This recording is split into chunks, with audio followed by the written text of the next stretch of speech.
का lecture number आज हम लोग देखेंगे 7। सॉल्यूशन का लेक्चर नंबर आज हम लोग देखेंगे 7। क्या है सॉल्यूशन का लेक्चर नंबर? तो सबसे पहला हम लोग बात करेंगे इसमें सॉल्यूशन में हम लोग देखे थे पिछले class surface area of the liquid, उसका फैक्टर ऑफ हेडिंग चल रहा था वेपर प्रेशर का। आज इसके बाद हम बात करने जा रहे हैं effect of addition of non volatile solvent.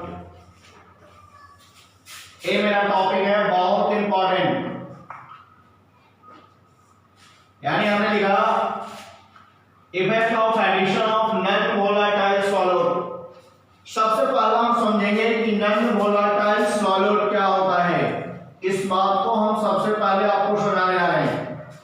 Solvent आप जानते हैं कि किसी भी सॉल्यूशन में लेस अमाउंट में प्रेजेंट होता है, लेकिन जो नॉन वोलेटाइल है इसका क्या मीनिंग है? नॉन वोलेटाइल का मतलब होता है कि वह जो सॉल्यूट होगा जो कंप्लीटली सॉल्वेंट में डिसॉल्व नहीं होगा। फिर तो सुनिएगा मेरी बात कि वैसा सॉल्यूट जो कंप्लीटली सॉल्वेंट में डिसॉल्व नहीं होगा, इसका मतलब है कि वह नॉन वोलेटाइल सॉल्यूट है।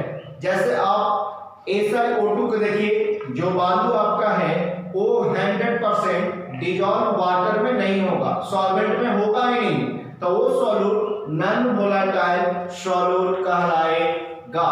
तो ये आपने लिखा कि वैसा सॉल्यूट जिस सॉल्यूट की मात्रा नॉन वोलेटाइल हो, यानी वो कंप्लीटली सॉल्वेंट में डिसॉल्व नहीं होगा, तो उसका इफेक्ट हमें देखना है। तो आइए हम उसका इफेक्ट दिखाते हैं और आपको लिखवाते हैं। तो सबसे पहले हम लोग समझते हैं कि एक हमने लिया सॉल्वेंट। इस कंटेनर में हमने क्या किया, एक प्योर सॉल्वेंट डाल दिया, प्योर सॉल्वेंट, या इसी को हम लिख सकते हैं प्योर लिक्विड। तो ये जो है वो प्योर सॉल्वेंट है, प्योर लिक्विड है, और इसका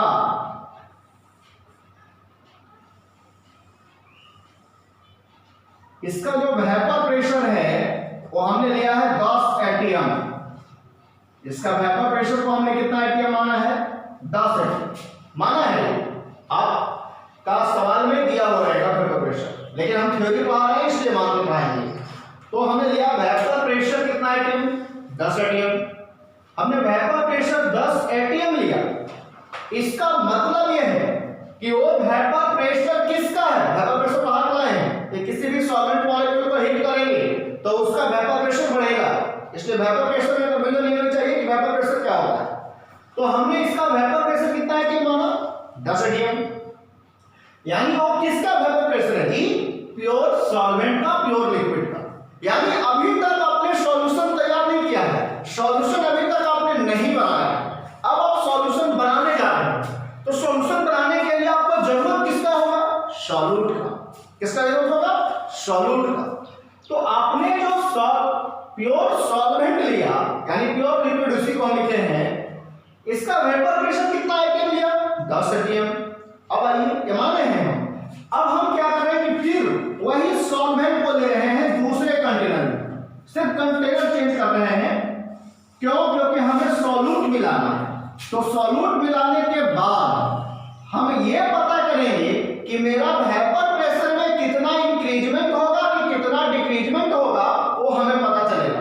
हमें पता है कि कितना घटेगा कितना बढ़ेगा, आपको ये बात पता नहीं है, इसलिए हमने क्या किया कि आप लोगों को हम यहाँ पे फिर से मान के बता रहे हैं। तो हमने सॉल्वेंट लिया, यानी प्योर सॉल्वेंट, या हमने क्या लिया? लिक्विड। प्योर ये दोनों रहेगा, लिक्विड या सॉल्वेंट दोनों प्योर ही रहेगा। ये हमने इसमें डाल दिया। अब चलिए इसका वेपर प्रेशर हमें निकालना है, लेकिन क्या है? हेडिंग को पढ़िए, effect of addition of non volatile solvent. यानी जब आप नॉन वोलेटाइल सॉल्यूट को ऐड कीजिएगा तो उसका क्या इफेक्ट होगा, वेपर प्रेशर बढ़ेगा या घटेगा, यही पढ़ना है हम लोगों को। आइए बात करते हैं। सबसे पहले देखेंगे कि सॉल्वेंट का वेपर प्रेशर कितना है, 10 atm माना है।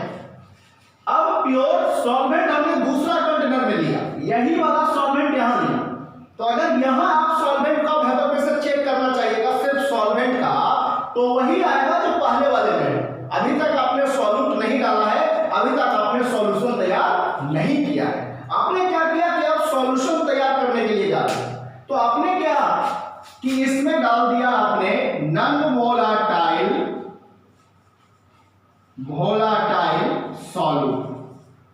अब कितना ग्राम डाले हैं वो आपके ऊपर डिपेंड करेगा, हम यहां ग्राम फिक्स नहीं कर रहे कि सॉल्यूट का कितना ग्राम डिसॉल्व करा रहे हैं, बस हमने एक लिया कि नॉन वोलेटाइल सॉल्यूट हमने इसमें डिसॉल्व कर दिया।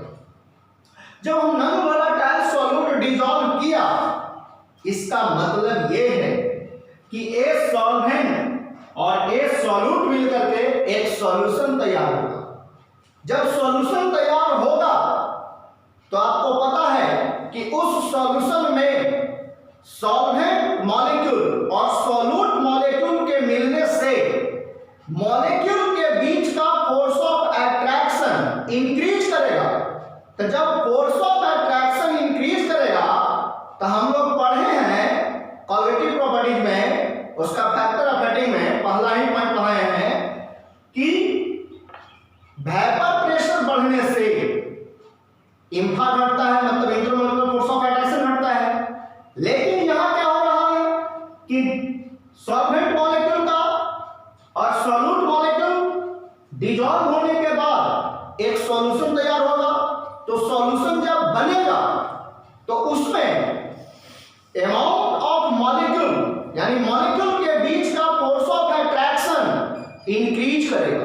जब फोर्स ऑफ अट्रैक्शन इंक्रीज करेगा, इसका मतलब यह है कि उसके बीच इंट्रामॉलिक्यूलर फोर्स ऑफ अट्रैक्शन यानी इंटरमॉलिक्यूलर फोर्स ऑफ अट्रैक्शन बढ़ रहा है और वेपर प्रेशर घट रहा है, क्योंकि इनवर्सली प्रोपोर्शनल होता है। तो आप क्या लिखेंगे, जैसे ही नॉन वोलेटाइल सॉल्यूट ऐड कीजिएगा तो इस सॉल्वेंट मॉलिक्यूल में मिलने के बाद एक सॉल्यूशन तैयार होगा, जिस सॉल्यूशन का वेपर प्रेशर घटेगा।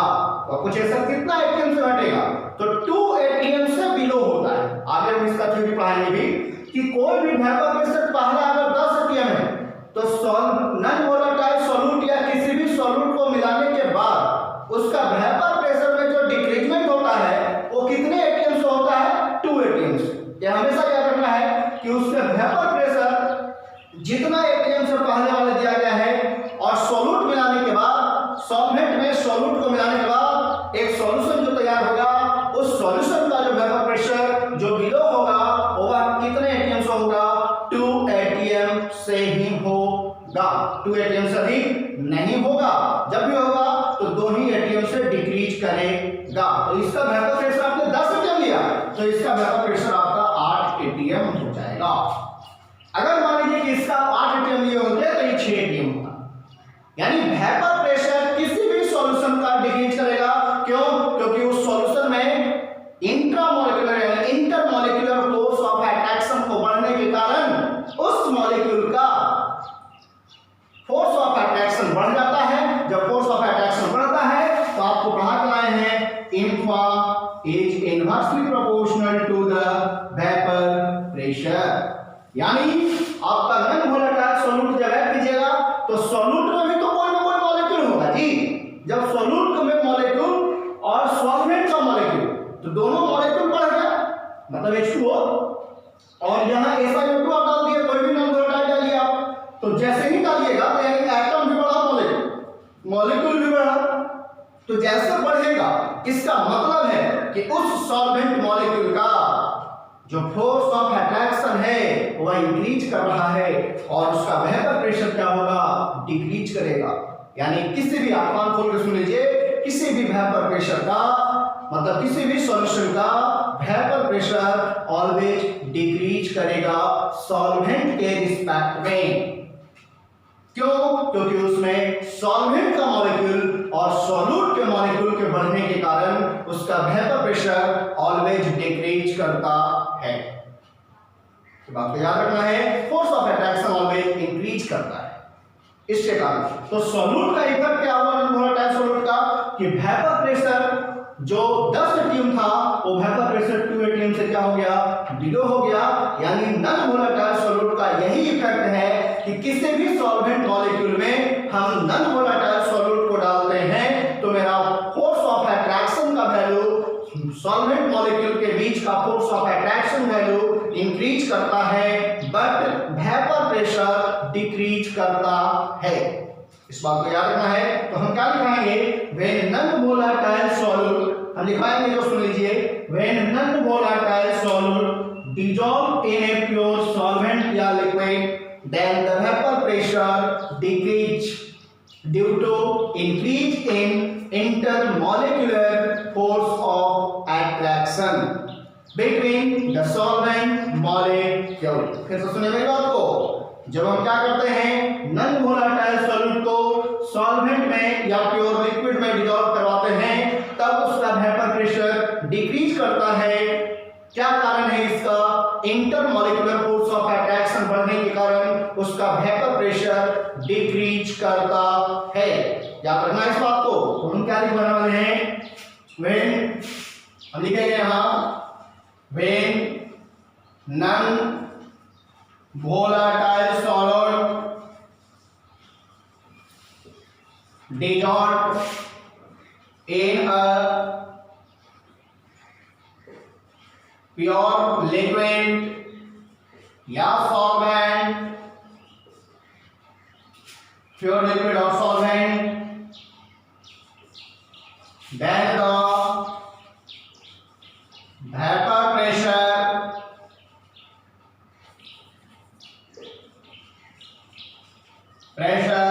of solvent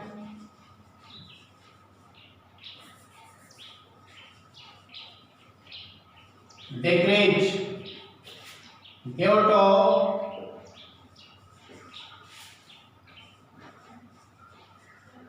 increasing intermolecular force of attraction between the solvent molecules,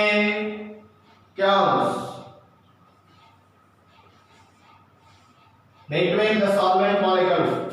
फिर लोगों ने बात को, प्योर सॉल्वेंट था, प्योर लिक्विड था, जिसका वेपर प्रेशर हमने माना था 10 atm।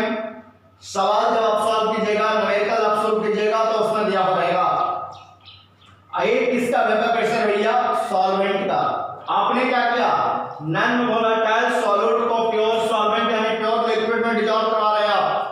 डिसॉल्व कराने के बाद उसका वेपर प्रेशर में डिक्रीजमेंट होगा। ऐसा क्यों होगा, तो कोई पूछेगा तो आप बताइएगा कि सॉल्वेंट में जो H2 है उसमें 3 एटम है, यानी एक मॉलिक्यूल है, वह वाटर एक मॉलिक्यूल है जिसमें एटम की संख्या कितना है, 3, 2 हाइड्रोजन 1 ऑक्सीजन।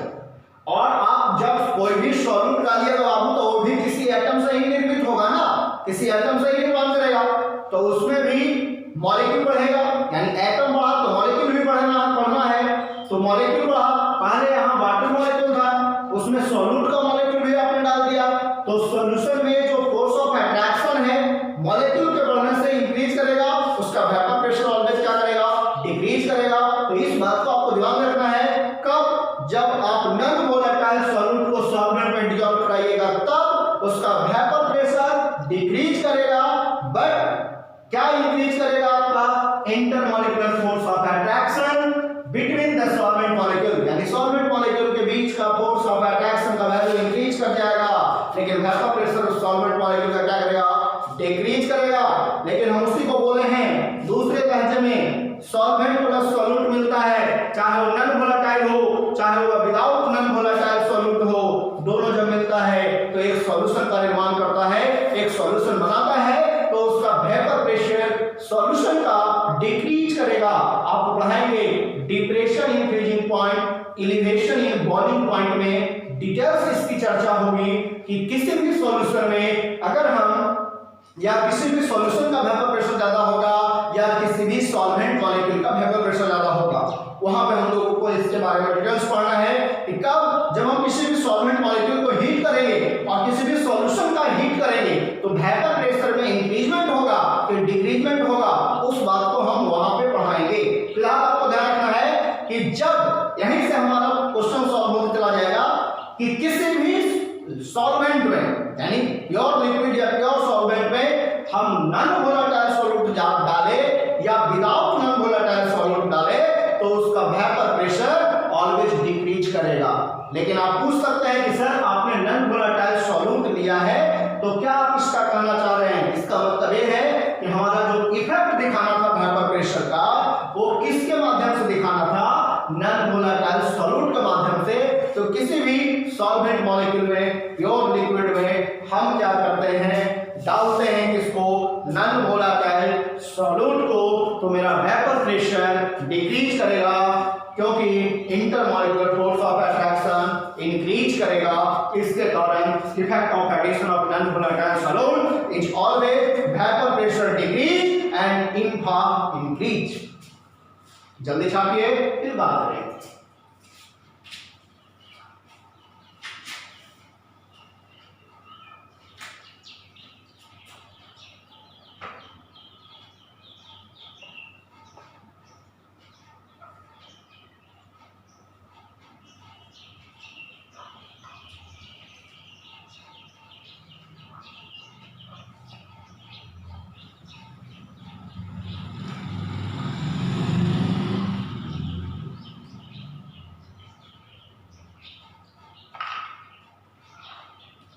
जल्दी लिखिएगा आप लोग।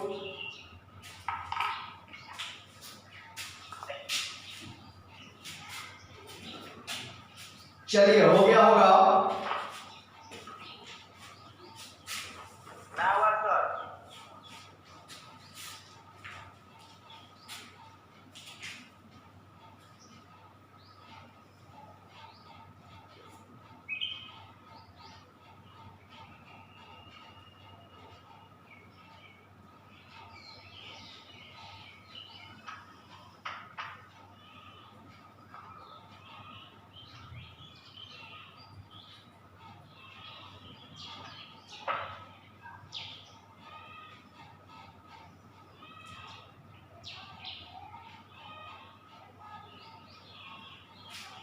चलिए मिटा रहे हैं हम।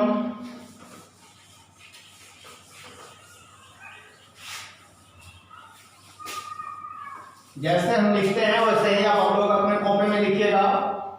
बहुत इंपॉर्टेंट है बाबू। आज जो हम 4 पॉइंट पढ़ाने वाले हैं वो स्पेशल 12th के लिए होगा।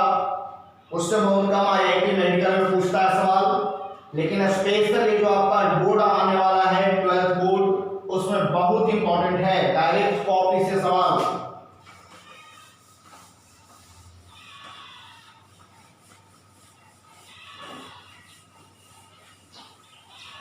तो आइए अब हम लोग बात करते हैं क्या कहता है इसके बाद जो हम आपको दिखाने वाले हैं।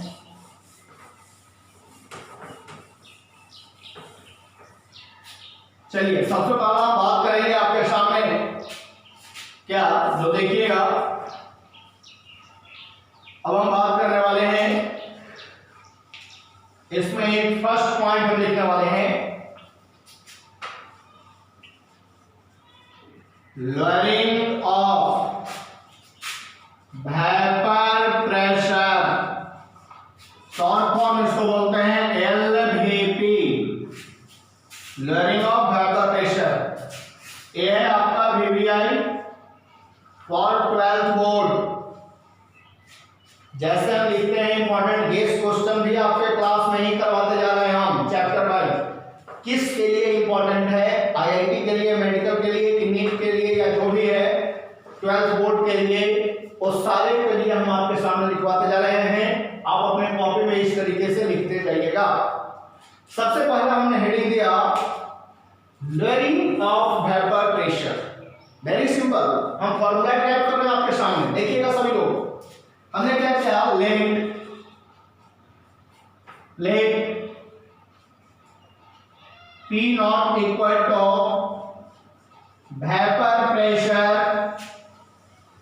ऑफ प्योर सॉल्वेंट या लिक्विड, जगह नहीं था उधर इसलिए हम लिक्विड ब्रैकेट में लिख दिया उसी के नीचे, PS equal to vapour pressure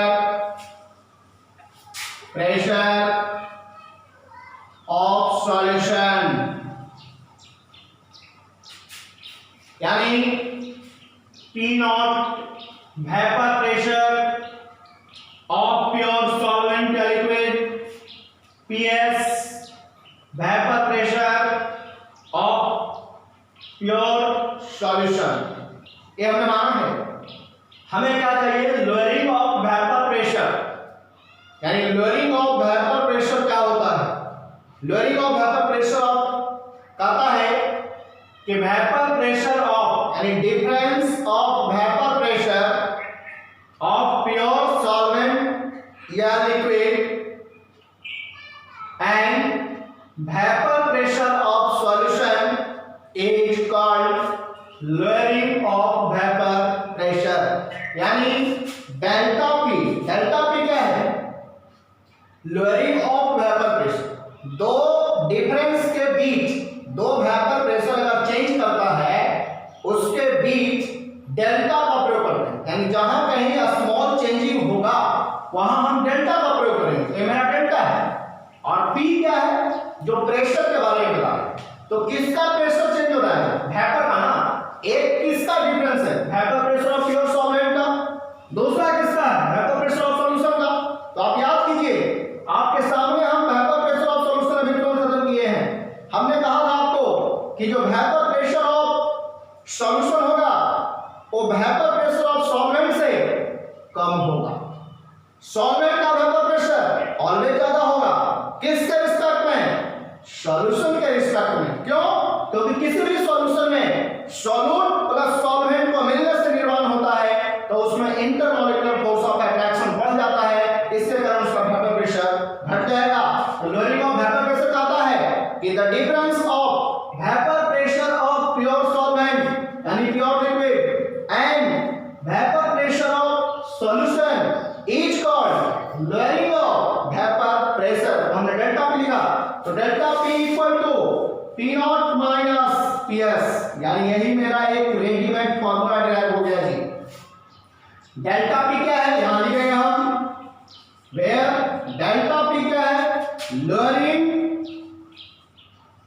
of vapour pressure, short form लिखिए VP, याद रखिएगा। चलिए तो हम लिख रहे हैं यहां कि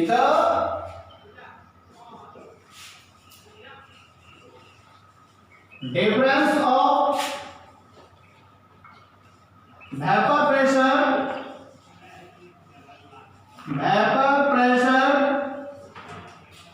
of pure solvent या liquid and vapor pressure of solution is called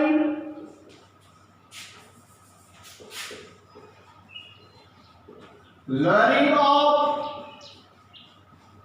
vapor pressure।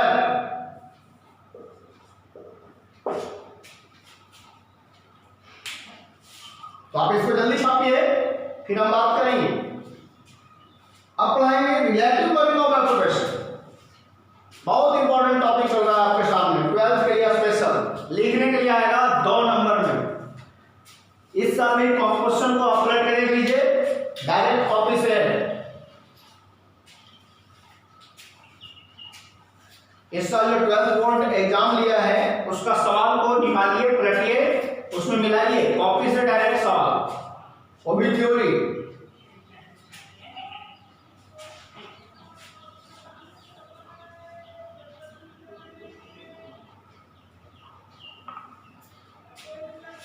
अब इसके बाद जो हम बात करेंगे और ये तो लोअरिंग ऑफ वेपर प्रेशर था। अब हम लोग बात करेंगे relative lowering of vapour pressure. Relative lowering of vapour pressure क्या होता है इसमें बात करेंगे। इससे पहले वाला हम रिलेटिव लोअरिंग ऑफ वेपर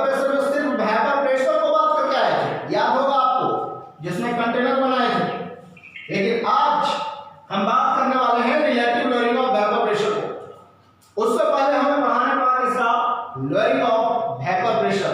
तो पढ़ाते हैं relative lowering of vapour pressure क्या होता है, बात करते हैं।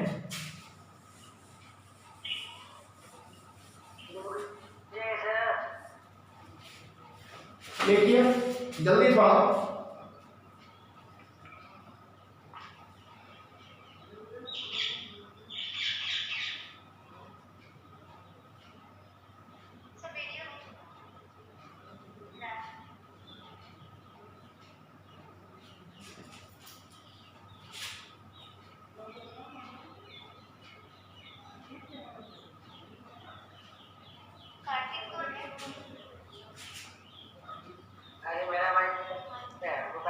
बंद करो जी, क्या कर रहा तुम लोग, बात करना है और क्या?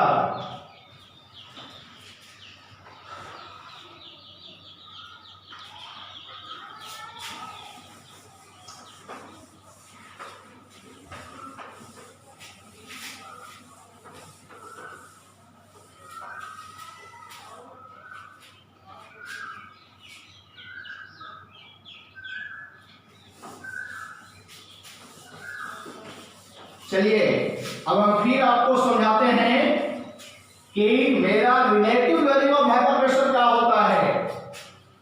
दूसरा point, relative lowering of vapour pressure, इसको शॉर्ट फॉर्म में लिख सकते हैं जी RLVP। देखिए यहां से R, यहां से L, यहां से V, यहां से P, तो क्या हो गया RLVP। वेरी सिंपल, RLVP क्या होता है? अभी हम आपको पढ़ाए हैं कि लोअरिंग ऑफ वेपर प्रेशर क्या होता है, तो पढ़ेंगे क्या कि difference of vapour pressure of pure solvent and vapour pressure of solution is called lowering of vapour pressure. तो relative lowering of vapour pressure, relative छोड़ दीजिए lowering of vapour pressure, relative का मीनिंग आप निकालिए। क्या होता है रिलेटिव का मीनिंग? रिलेटिव का मीनिंग होता है कि संबंधी, उसका संबंधी। जैसे मान लीजिए कि आपका जो परिवार है उसका जो संबंध है, जैसे आपका मामा, मामू, मामानी है ना, मौसा, मौसी, भैया, भाभी, भैया के साली, ये सब रिलेशन में है ना, रिलेटिव है ना, कभी मेरा रिलेटिव है। उसी तरीके का यहाँ रिलेटिव है किसका भाई? तो लोअरिंग ऑफ वेपर प्रेशर का। Very simple. RLVP क्या होता है? तो RLVP कहता है कि ratio of lowering of vapour pressure and vapour pressure of pure solvent, solvent का, सॉल्यूशन का नहीं, pure solvent is called relative lowering of vapour pressure. तो याद करो तुम कि delta P lowering of vapour pressure क्या होता है? डेल्टा P बाय क्या? P not. H B node है, एच बी नोड है, यानी relative lowering of vapour pressure and is the ratio of lowering of vapour pressure and vapour pressure of pure solvent is called relative lowering of vapour pressure. यानी relative lowering of vapour pressure क्या है? Ratio है किसका? Lowering of vapour pressure and vapour pressure of pure solvent का। तो उसको हम लोग क्या कहेंगे? Relative lowering of vapour pressure कहेंगे, यानी delta P bye P not. तुम पढ़े हो डेल्टा P equal to P not minus PS। P not क्या है बोले? Vapour pressure of pure solvent. PS क्या है? Vapour pressure of pure solution. तो आप यहां तक क्या कर दीजिए, कलाकारी कर दीजिए। RLVP equal to P not minus PS by P not.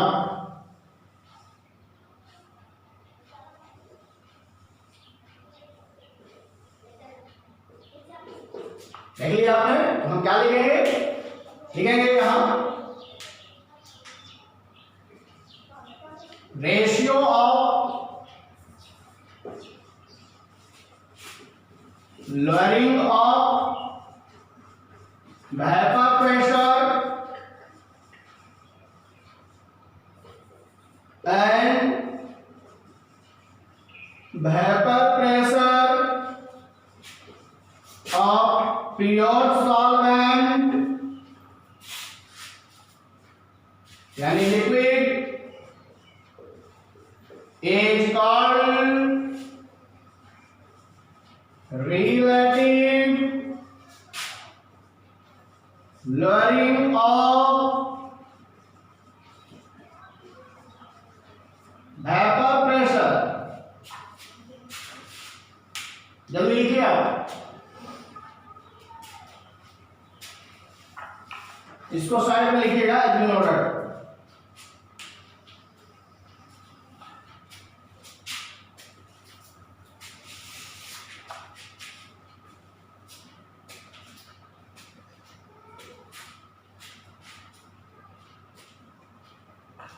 ये भी 12th के लिए वीवीआई है।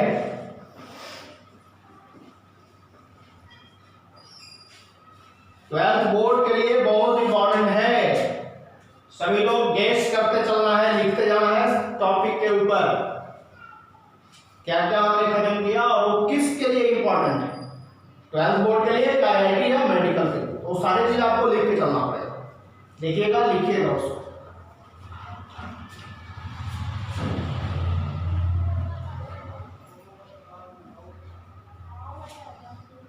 चलिए तो हम लोग बात करते हैं नेक्स्ट पॉइंट।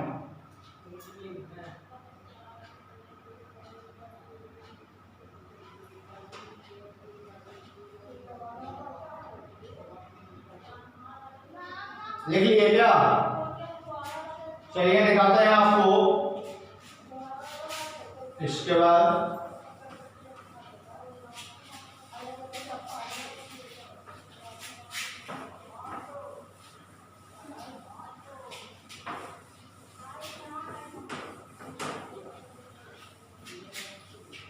चलिए देखिएगा, कुछ फॉर्मूला हम लोग को बनाना है।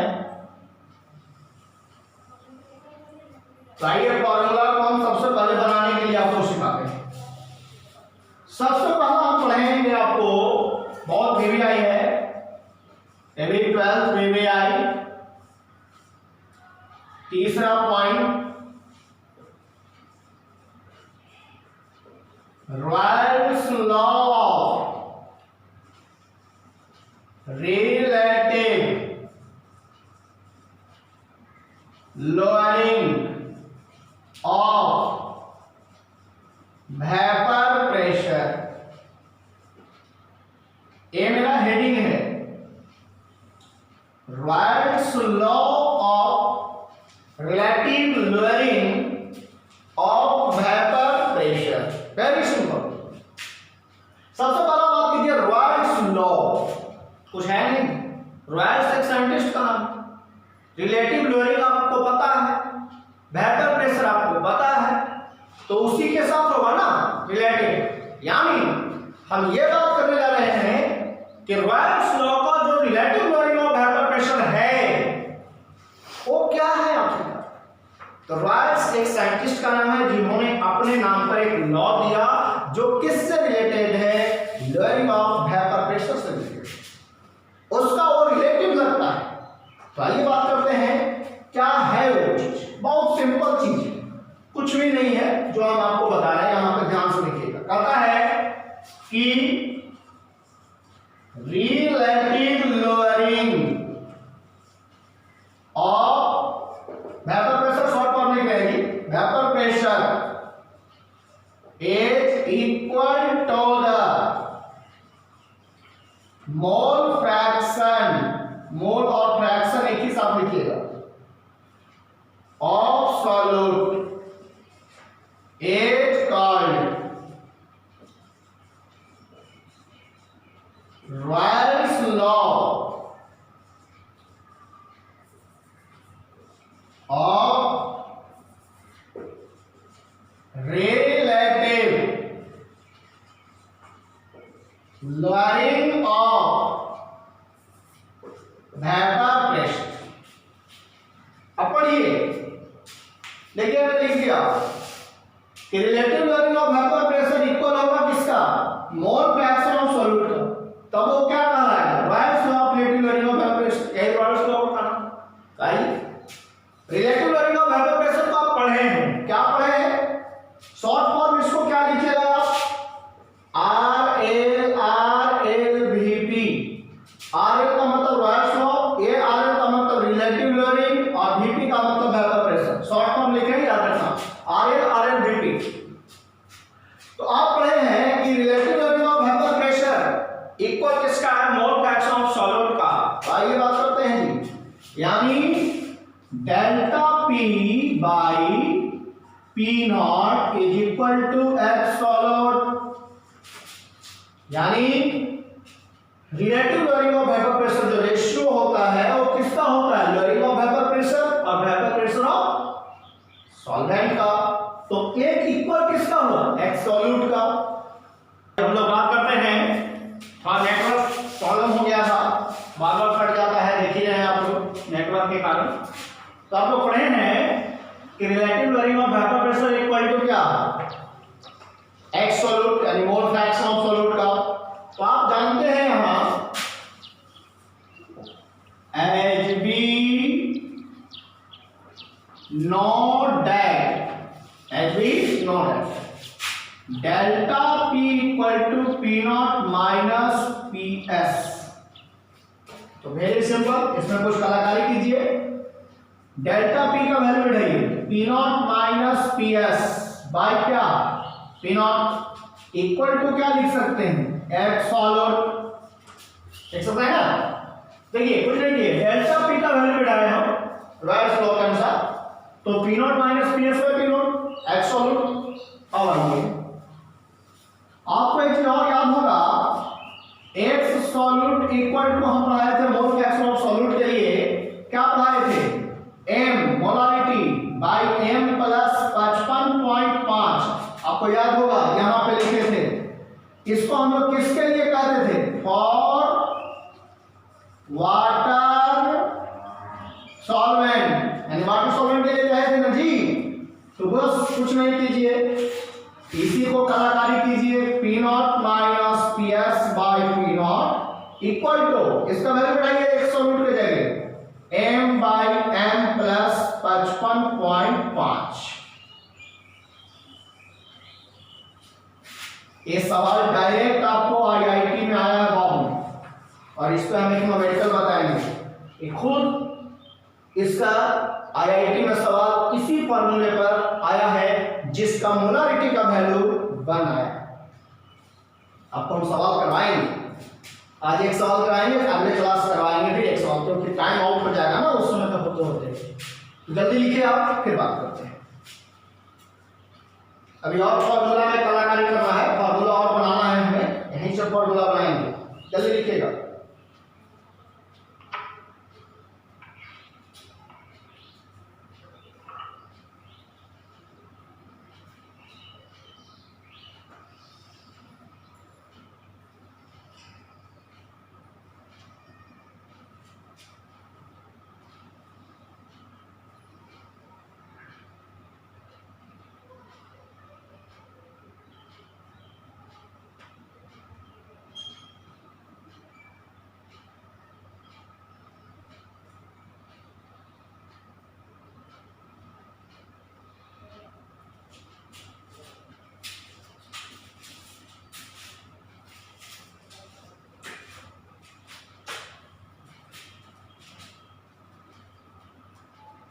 मिटा दीजिए।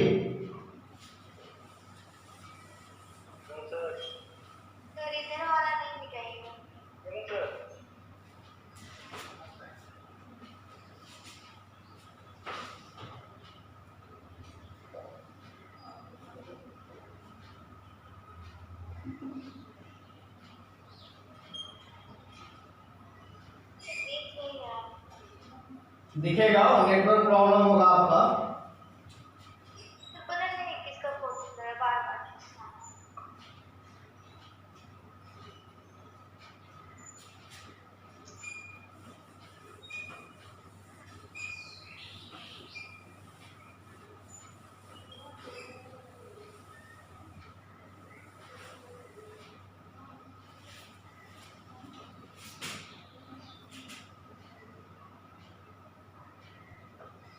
चलिए कुछ और फॉर्मूला में हम कलाकारी कर रहे हैं, दिखा रहे हैं आपको क्या कलाकारी कर रहे हैं।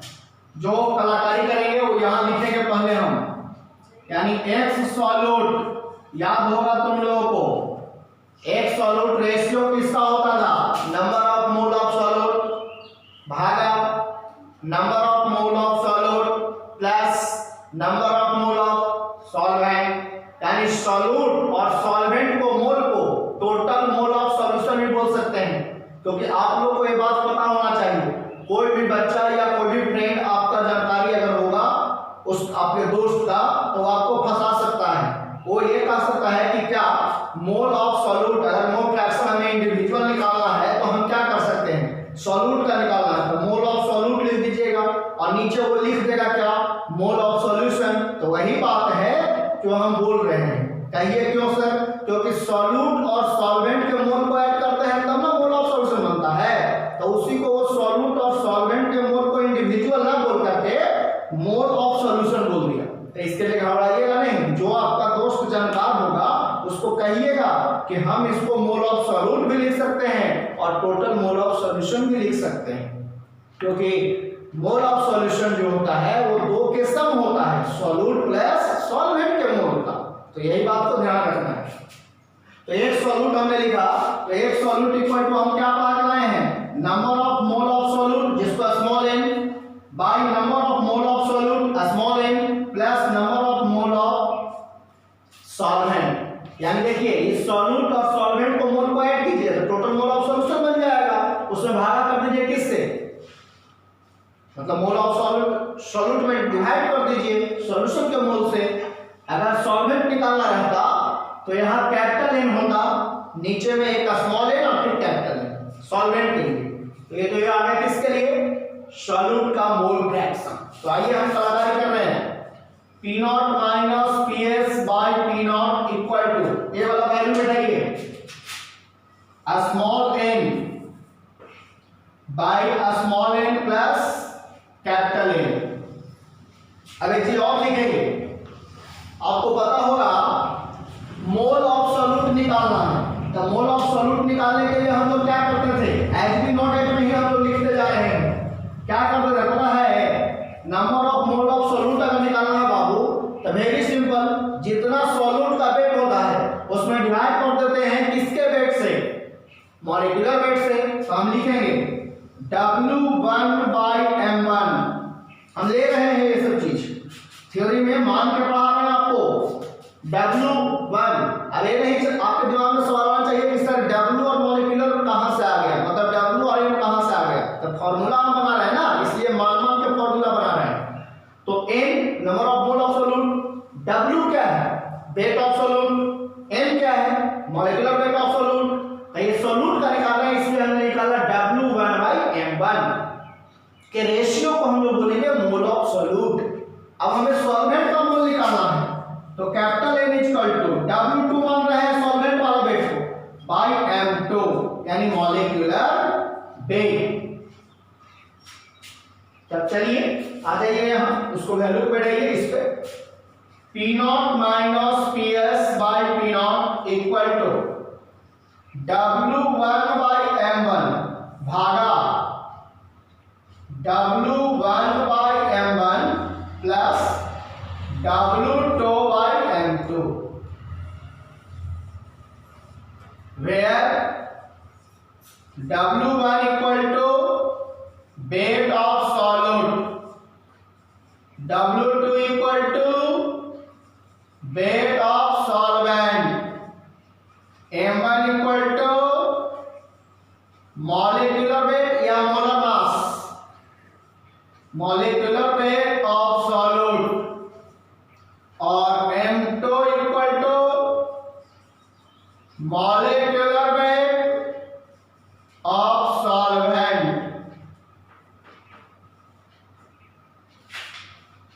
तो ये आपने देख लिया, फॉर्मूला ड्राइव कर दिया। अब इस पर हम एक सवाल करवाएंगे, आप जल्दी लिखे फिर बात करते हैं। इधर भी लिखते जाइएगा, इधर भी लिखते जाइएगा, इसको साइड जैसा फॉर्मूला बढ़ाते जाइएगा वैसे ही लिखते जाना है, बीच वाला को नहीं लिखना है क्योंकि ये लिखे हुए हैं आप।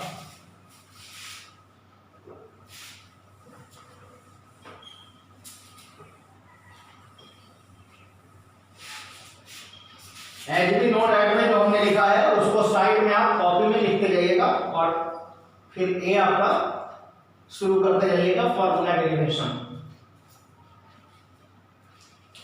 तो अब एक सवाल हम लोग कर लेते हैं, बहुत अच्छा सवाल करते हैं, जल्दी हम लोग छापेंगे फिलहाल।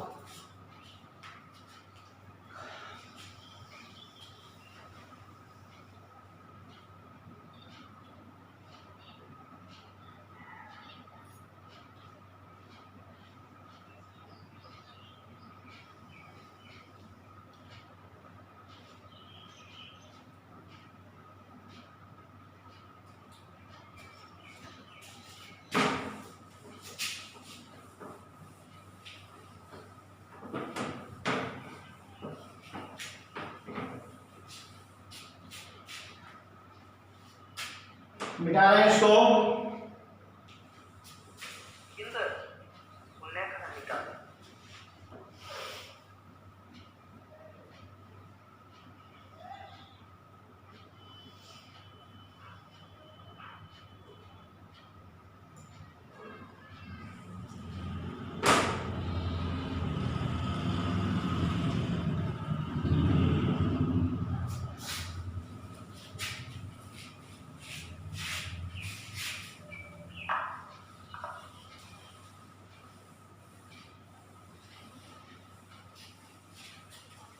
चलिए तो हम लोग बात करेंगे आगे।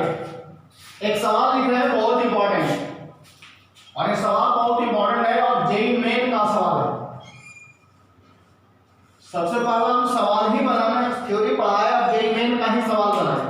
अब आपके दिमाग में सवाल चल रहा है सर थ्योरी पढ़ाए हैं +2 लेवल का और सवाल बता रहे जेईई लेवल का, तो इससे जो फॉर्मूला आप डिराइव किए वो सवाल जेईई लेवल का आता है, बट इसका जो थ्योरी है वो 12th बोर्ड लेवल का आता है।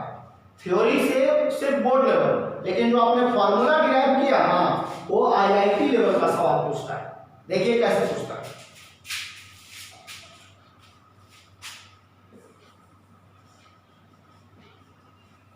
पता है कि the vapour pressure of benzene, benzene का फॉर्मूला आपको याद होगा, 639.7 mm ऑफ Hg, यूनिट है जी,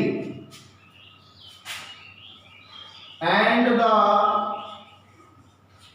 vapour pressure of solution of a solid as benzene. देखिए बहुत खतरनाक सवाल है, आप लोग दिमाग लगाइए। Solid as benzene at same temperature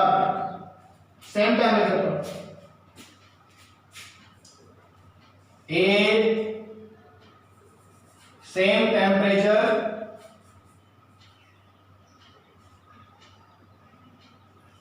the vapor pressure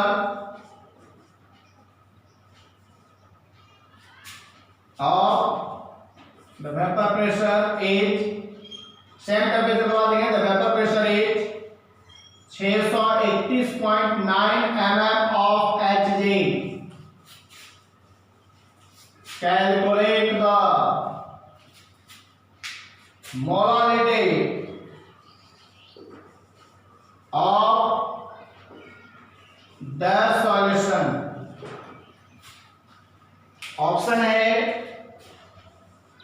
0.156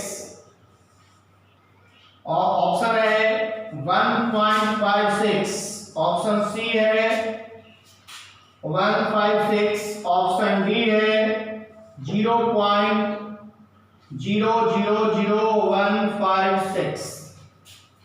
molality निकालना है। सवाल बहुत आसान है, सवाल पर टेंशन वाला नहीं है, बशर्ते सवाल में जो लैंग्वेज इस्तेमाल किया है ना वो घुमा घुमा के किया है। यही आईआईटी का रीजन है।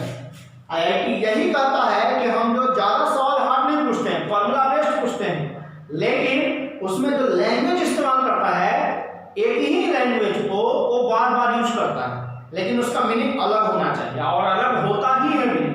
देखिए कैसे होता है, पढ़िए पहले ऊपर वाला को और दिमाग में आप सोचिए कि क्या कहना चाह रहा है सवाल। सवाल कहा कि the vapour pressure of benzene is 639.7 mm ऑफ Hg है। मतलब जो वेपर प्रेशर ऑफ बेंजीन जो है उसका कितना वैल्यू दिया हुआ है, 639.7 mm ऑफ Hg, वो यूनिट है प्रेशर का। फिर कहता है, पढ़िए कितना घुमाया है question, and the vapour pressure of solution of a solute is benzene at same temperature। अब यहाँ टेम्परेचर का कोई रोल नहीं है, लेकिन इसलिए दिया है क्योंकि वेपर प्रेशर की बात हो रही है। विदाउट टेम्परेचर कोई भी सब्सटेंस वेपोराइजेशन होगा नहीं, इसलिए वो कह रहा है कि सेम टेम्परेचर पर आपका जो सॉल्यूशन का वेपर प्रेशर है, जिसमें सॉल्यूट जो है वो बेंजीन है। सॉल्यूट कौन है, बेंजीन। देखिए एक जगह बेंजीन सॉल्वेंट का काम कर रहा है और एक जगह बेंजीन सॉल्यूशन में किसका काम कर रहा है, सॉल्यूट का। सेम टेम्परेचर, तब आपको निकालने का है calculate the molarity of solution. यानी ये जो 631.9 mm ऑफ Hg है वो सॉल्यूट बेंजीन का सॉल्यूशन में वेपर प्रेशर है। 631.9 mm ऑफ Hg जो है, जो वेपर प्रेशर ऑफ सॉल्यूशन जिसमें सॉल्यूट काम कर रहा है बेंजीन का, वो वेपर प्रेशर दिया गया है यहाँ पे, और मोलारिटी आपको निकालना है। तो वेरी सिंपल सवाल, फॉर्मूला जानते हैं, लिखेंगे एज बी नो डैट। मेरा कहना यह है छोटो कि बेंजीन ही तो ही काम कर रहा है इस क्वेश्चन में, एक जगह सॉल्यूट और एक जगह सॉल्वेंट। तो सॉल्यूट कहाँ काम कर रहा है, सॉल्यूशन में ना, और सॉल्वेंट तो बिना बिंदास है जिसका वेपर प्रेशर दिया गया है, और सॉल्यूशन का भी वेपर प्रेशर दिया गया है, लेकिन सॉल्यूट काम कर रहा है बेंजीन का। और आज तक ऐसा सवाल नहीं देखे होंगे कि एक ही सब्सटेंस दोनों का काम करता है, सॉल्यूट प्लस सॉल्वेंट का, और वो भी सेम टेम्परेचर। डिफरेंट टेम्परेचर होगा ही नहीं। जब डिफरेंट टेम्परेचर होगा तो दोनों का वेपर प्रेशर में चेंजिंग आ जाएगा। और आप देखिए यहाँ 639.7 है और यहाँ 631.9 है। आप याद कीजिए, हम आपको थ्योरी पढ़ाएं सही या गलत, हमको क्वेश्चन साबित करके दे देगा कि मेरा थ्योरी सही है या गलत है। कैसे? हमने कहा था कि सॉल्वेंट का वेपर प्रेशर ऑलवेज ज्यादा होगा, सॉल्यूशन का वेपर प्रेशर ऑलवेज कम होगा। देख लो भैया है कि नहीं, देख लो, यहां देख लो। चलिए गिवन डाटा, तो P not minus PS by P not equal to X solute.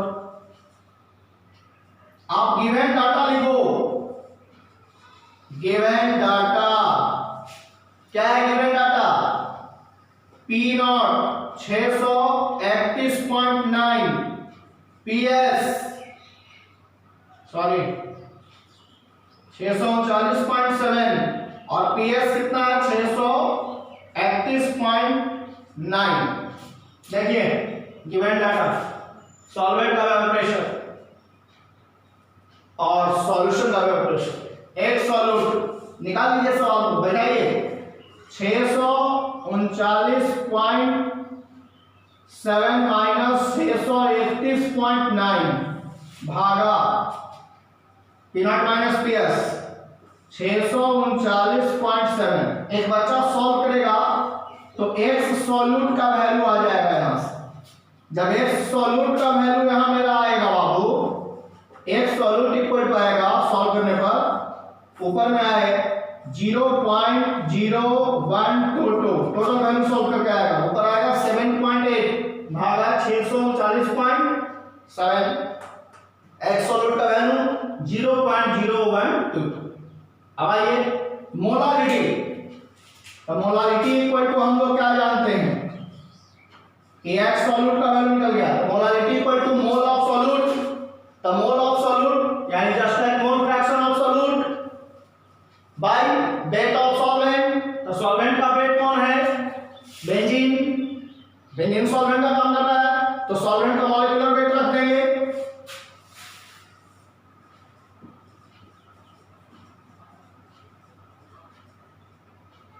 Equal to 78। क्यों? क्योंकि C6H6 यहां हो गया कार्बन का 12 इंटू 6 प्लस 1 इंटू 6 78।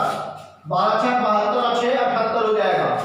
तो मोलारिटी इक्वल टू क्या जानते हैं? मोल of solute by weight of solvent in KG. तो आइए मोलारिटी इक्वल टू, तो x जो मोल फ्रैक्शन ऑफ सॉल्यूट है, तो आपको बताए होंगे हम कि मोल fraction of solute just like mole of solute को रिप्रेजेंट करता है मोलारिटी में। तो मोल ऑफ सॉल्यूट, क्योंकि मोल फ्रैक्शन जो होता है सॉल्यूट का वो रेशियो होता है किसका? Mole of solute divided by mole of solute plus mole of solvent का रेशियो। हम लोग क्या बोलते हैं? Mole fraction of solute. तो जो मोल फ्रैक्शन ऑफ सॉल्यूट होगा वह मोल ऑफ सॉल्यूट को रिप्रेजेंट करेगा। तो molarity equal to mole of solute divided by weight of solvent in KG. तो देख लीजिए मोल ऑफ सॉल्यूट 0.0122 भागा 78 वेट ऑफ सॉल्वेंट। तो सॉल्वेंट का वेट 78 इंटू केजी में कहा है वाला, तो केजी में कहेगा तो इंटू कितना? 1000। यानी 1000 से क्या करेंगे आप? उसमें मल्टीप्लाई कर देंगे। तो सॉल्व करेंगे तो आपको आंसर आ जाएगा। आंसर आएगा आपका ए नंबर। इसको सॉल्व करिएगा तो आंसर आएगा 0.156। यही आंसर आएगा आपको। ए हो गया आपका आंसर। जल्दी छापिए।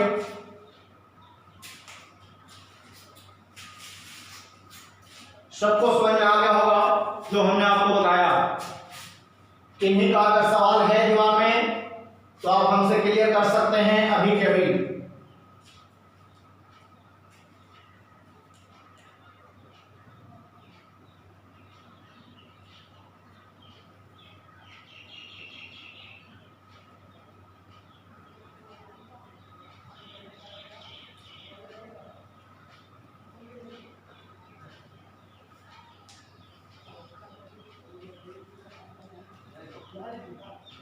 चलिए आप इसको लिख लीजिएगा।